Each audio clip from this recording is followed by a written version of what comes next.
Todos nós viemos à vida com uma missão. Algumas missões são bastante pessoais, podem envolver estabelecer uma boa relação com a própria família, curar suas dores emocionais mais profundas, trabalhar a autoestima e por aí vai. Só que há também aquelas pessoas que vêm para a vida com uma missão que não apenas envolve o seu próprio eu, mas a coletividade. Essas pessoas são aquelas que vêm fazer grandes mudanças no paradigma social. E um dos grandes exemplos de pessoas que vieram à Terra com um propósito muito maior do que o seu próprio foi Jesus Cristo. E vejam tanto de mudança que ele introduziu com a sua passagem pela vida breve que teve. Mas com certeza outras tantas pessoas que foram contemporâneas dele também tiveram suas missões, ainda que num nível menos abrangente e mais pessoal. E falar de propósito aqui, de missão, é uma boa forma de introduzir a personagem do vídeo de hoje, Irmã Dulce.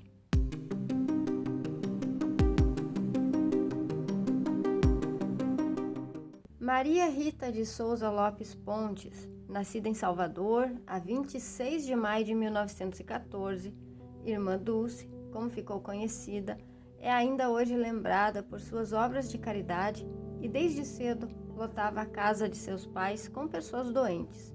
Ela foi uma freira que recebeu o apelido de Anjo Bom da Bahia. Foi beatificada em 2011 e canonizada em 2019 com o título de Santa Dulce dos Pobres, tornando-se a primeira santa nascida no Brasil. Irmã Dulce criou e ajudou a criar várias instituições filantrópicas, como o Hospital Santo Antônio. Ela foi uma das mais importantes, influentes e notórias ativistas humanitárias do século XX. Foi indicada ao Nobel da Paz em 1988, mas não ficou com o título. Foi eleita religiosa do século XX e em 2012 foi eleita um dos 12 maiores brasileiros de todos os tempos e foi incluída no livro dos heróis e heroínas da pátria. Então nós vemos aí que a personagem do nosso vídeo de hoje é uma pessoa bastante notória. Mas vamos lá, vamos olhar o mapa astral da Irmã Dulce. Geminiana de casa 9, com base na posição do Sol em seu mapa de nascimento, a gente poderia dizer que Irmã Dulce apresentava uma individualidade comunicativa, de tom jovial, curioso, flexível, que era alguém que sabia se adaptar e interagir com as pessoas, tendo bastante afinidade com o campo da razão. Como o Sol está na casa 9, porém muito perto da casa 10, dá para dizer que ela veio desenvolver-se e expressar-se verdadeiramente nos assuntos de casa 9 e 10. No caso dela, o Sol indicava o propósito associado com a instituição religiosa, e a proximidade com a casa 10 indicava que seria alguém notável socialmente. Afinal, o Sol de casa 10 geralmente ganha fama, ganha reconhecimento. O Sol dela é regido por Mercúrio, que está na casa 10, o que certamente potencializou a sua fama, mas além disso, este Mercúrio é um indicador de que a Irmã Dulce sabia se comunicar com leveza, tinha uma mente ágil, sabia se relacionar com as pessoas, e isso era parte do que lhe dava o seu brilho pessoal. E isso certamente era muito importante para esse papel social que ela desempenhou ao longo da sua vida.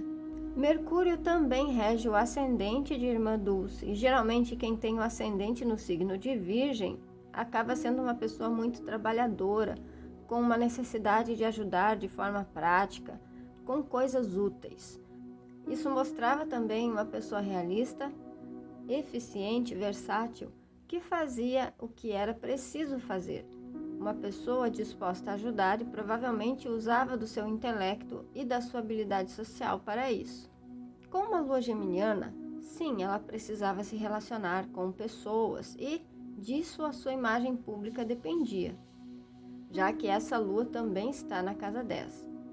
Ela também encarava suas emoções de forma racional, com leveza, e se fosse necessário para se sentir segura, sabia se adaptar. Saturno junto com essa lua tanto poderia indicar uma pessoa emocionalmente controlada, responsável e madura, como também com grande potencial para se tornar uma autoridade ao longo do tempo.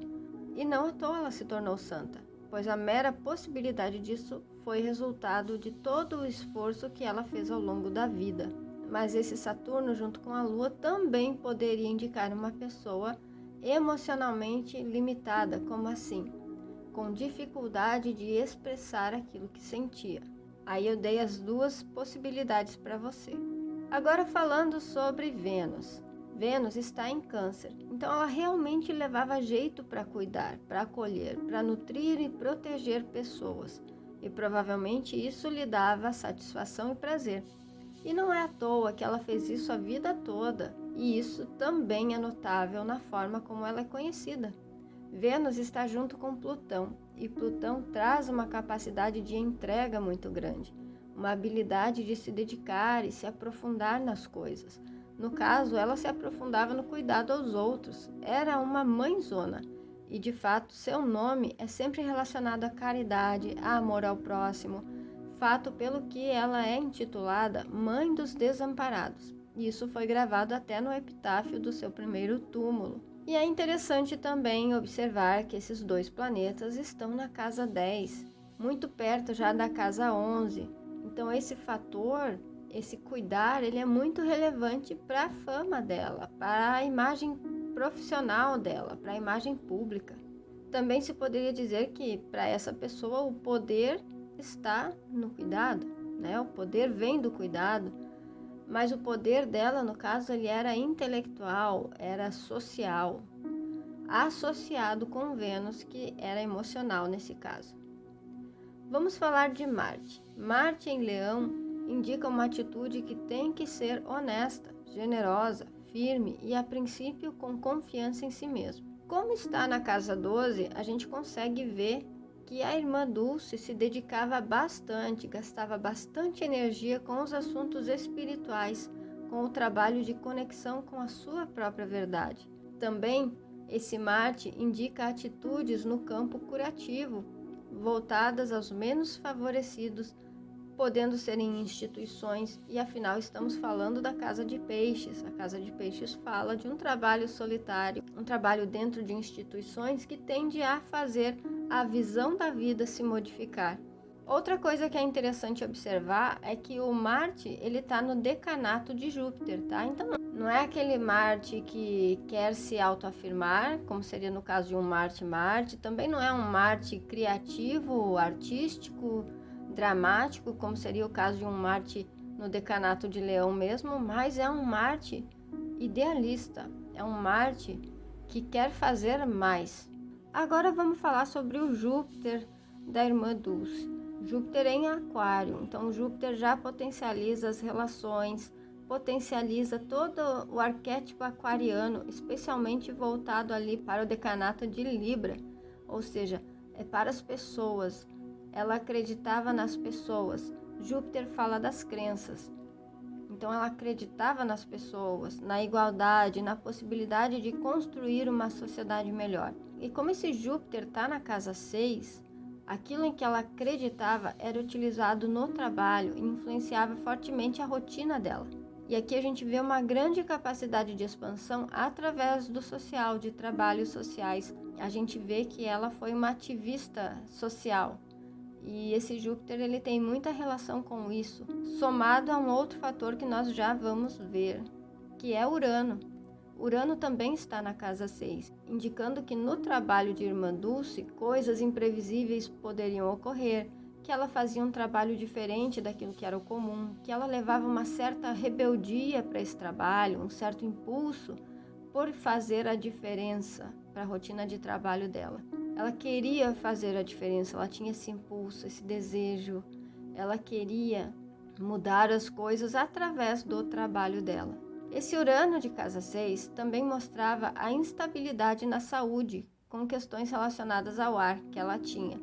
A casa 6 ela é a casa do trabalho, da saúde e da rotina, principalmente.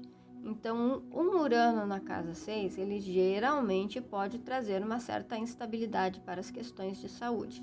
No caso da irmã Dulce, ela tinha saúde frágil e durante mais de 50 anos viveu com problemas respiratórios. Agora vamos falar de Netuno. Netuno está na casa 11 no signo de Câncer. Já está quase indo para a casa 12 aqui também, né? Indica uma pessoa imaginativa, afinal, o signo de Câncer no decanato de Peixes, né? É uma pessoa imaginativa, espiritualizada, capaz de sentir empatia por um grande número de pessoas, já que estamos falando da casa 11, que é uma casa coletiva, né? Uma casa de amizades, de pessoas. E considerando que a casa 11 também é a casa das metas e objetivos, o uso da sensibilidade, da intuição, a devoção ao cuidado aos menos favorecidos, aos necessitados, fica fortalecido aqui. Eu creio que também se pode dizer que a espiritualidade dela, os seus ideais elevados, foram que justamente a conectaram com a coletividade. Outro ponto que eu quis trazer aqui, que eu achei interessante, é a Vesta dela, que está no signo de Touro, na casa 9. Nós temos o quê? O signo de Touro fala de segurança, estabilidade, constância, fala das coisas reais, né? Um trabalho seria algo contínuo, algo que dura, fala da paciência, fala da calma, da tranquilidade. E a casa 9, ela fala sobre a filosofia, sobre a religião, sobre viagens, sobre estudos. E no caso dela, eu vejo isso muito associado com as questões da religião. Afinal, Vesta também é um dos indicativos de propósito. E no caso, mostra aquele propósito onde a pessoa se dedica de corpo e alma. E no caso, ela fazia isso de forma constante. Há um propósito ali, um propósito de um trabalho religioso, né? Um trabalho institucional religioso. Não à toa que ela se tornou freira, né? Ela teve que fazer parte, teve que estudar a religião, aprender, enfim, para poder seguir esse caminho. Então essa Vesta aqui na casa 9, bem no comecinho, em Touro, mostra o interesse dela, a dedicação dela a uma religião bastante ortodoxa, bastante comum. E para a gente finalizar aqui, a gente fala sobre a missão. Quanto à missão de alma de Irmã Dulce, o que podemos dizer é que, partindo do nó do sul em Virgem na casa 1, que indica a maestria da alma dela em focar em si mesmo e nas questões práticas, em servir a si mesmo, em ser eficiente, por assim dizer, ela veio desenvolver um serviço espiritual de fato. Aqui a gente vê o nó do norte em Peixes, no decanato da Lua, tá? No sentido de exercitar a empatia com os necessitados. Está na casa 7, que é a casa do outro. Então ela veio cuidar dos outros com empatia, pois o nó do norte está na casa 7 e também no signo de Peixes, no decanato da Lua. Tá certo, minha gente? Aqui está o que nós podemos falar sobre esta ilustre figura, muito superficialmente. Eu lembro aqui que, se você quiser a leitura do seu mapa astral, quiser saber onde é que está a tua missão de vida, como é que você se conecta com o coletivo, onde você gasta mais a sua energia, se você quiser saber essas coisas, você pode fazer a leitura do seu mapa astral comigo, tá? Tem o link na descrição do vídeo.